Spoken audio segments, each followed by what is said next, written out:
भारत में विकेंद्रीकरण। हमने अभी पढ़ा कि संघीय सरकारें दो या अधिक स्तरों वाली होती हैं। हमने अपने देश में दो स्तरों वाली सरकार की चर्चा की है, पर भारत जैसे विशाल देश में सिर्फ दो स्तर की शासन व्यवस्था से ही बढ़िया शासन नहीं चल सकता। भारत के प्रांत यूरोप के स्वतंत्र देशों से भी बड़े हैं। जनसंख्या के हिसाब से उत्तर प्रदेश रूस से बड़ा है। महाराष्ट्र लगभग जर्मनी के बराबर है। भारत के अनेक राज्य खुद भी अंदरूनी तौर पर विविधताओं से भरे हैं। इस प्रकार इन राज्यों में भी सत्ता को बांटने की जरूरत है। भारत में संघीय सत्ता की साझेदारी 3 स्तरों पर करने की जरूरत है, जिसमें तीसरा स्तर स्थानीय सरकारों का हो और यह प्रांतीय स्तर की सरकार के नीचे हो। भारत में सत्ता के विकेंद्रीकरण के पीछे यही तर्क दिया गया। इसके फलस्वरूप 3 स्तरों की सरकार का संघीय ढांचा सामने आया, जिसमें तीसरे स्तर को स्थानीय शासन कहा जाता है। जब केंद्र और राज्य सरकार से शक्तियां लेकर स्थानीय सरकारों को दी जाती है तो इसे सत्ता का विकेंद्रीकरण कहते हैं। विकेंद्रीकरण के पीछे बुनियादी सोच यह है कि अनेक मुद्दों और समस्याओं का निपटारा स्थानीय स्तर पर ही बढ़िया ढंग से हो सकता है। लोगों को अपने इलाके की समस्याओं की बेहतर समझ होती है। लोगों को इस बात की भी अच्छी जानकारी होती है कि पैसा कहाँ खर्च किया जाए और चीज़ों का अधिक कुशलता से उपयोग किस तरह किया जा सकता है। इसके अलावा स्थानीय स्तर पर लोगों को फैसलों में सीधे भागीदार बनाना भी संभव हो जाता है। इससे लोकतांत्रिक भागीदारी की आदत पड़ती है। स्थानीय सरकारों की स्थापना स्वशासन के लोकतांत्रिक सिद्धांत को वास्तविक बनाने का सबसे अच्छा तरीका है। विकेंद्रीकरण की जरूरत हमारे संविधान में भी स्वीकार की गई। इसके बाद से गांव और शहर के स्तर पर सत्ता के विकेंद्रीकरण की कई कोशिशें हुई हैं। सभी राज्यों में गांव के स्तर पर ग्राम पंचायतों और शहरों में नगरपालिकाओं की स्थापना की गई थी, पर इन्हें राज्य सरकारों के सीधे नियंत्रण में रखा गया था। इन स्थानीय सरकारों के लिए नियमित ढंग से चुनाव भी नहीं कराए जाते थे। इनके पास न तो अपना कोई अधिकार था न संसाधन। इस प्रकार प्रभावी ढंग से सत्ता का विकेंद्रीकरण नाम मात्र का हुआ था। वास्तविक विकेंद्रीकरण की दिशा में एक बड़ा कदम 1992 में उठाया गया।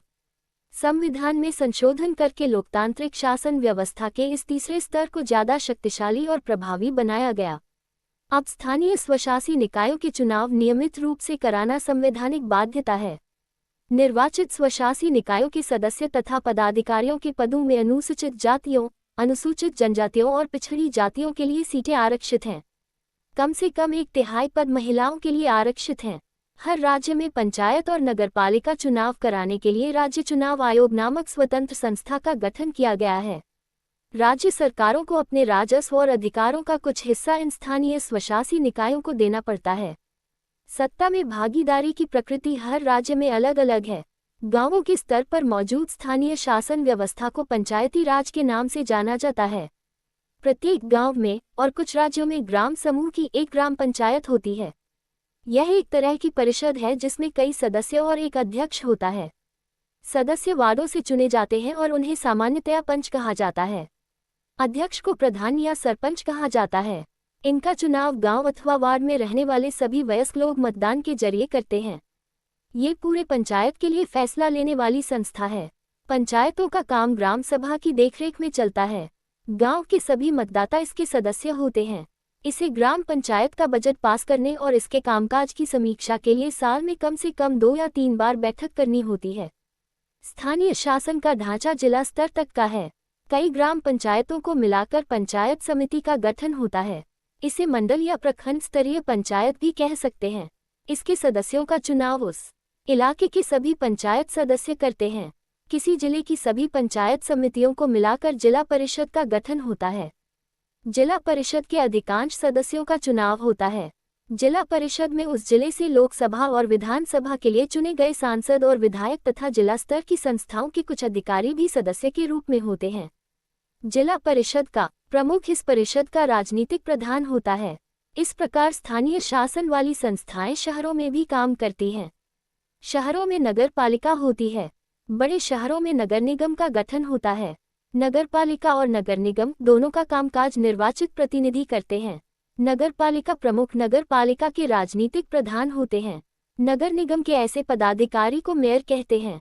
स्थानीय सरकारों की यह नई व्यवस्था दुनिया में लोकतंत्र का अब तक का सबसे बड़ा प्रयोग है।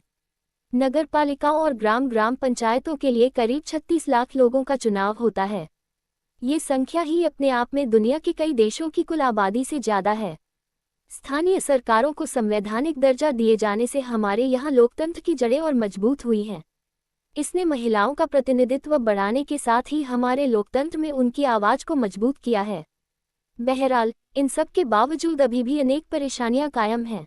पंचायतों के चुनाव तो नियमित रूप से होते हैं और लोग बड़े उत्साह से इनमें हिस्सा भी लेते हैं, लेकिन ग्राम सभाओं की बैठकें नियमित रूप से नहीं होती। अधिकांश राज्य सरकारों ने स्थानीय सरकारों को पर्याप्त अधिकार नहीं दिए हैं।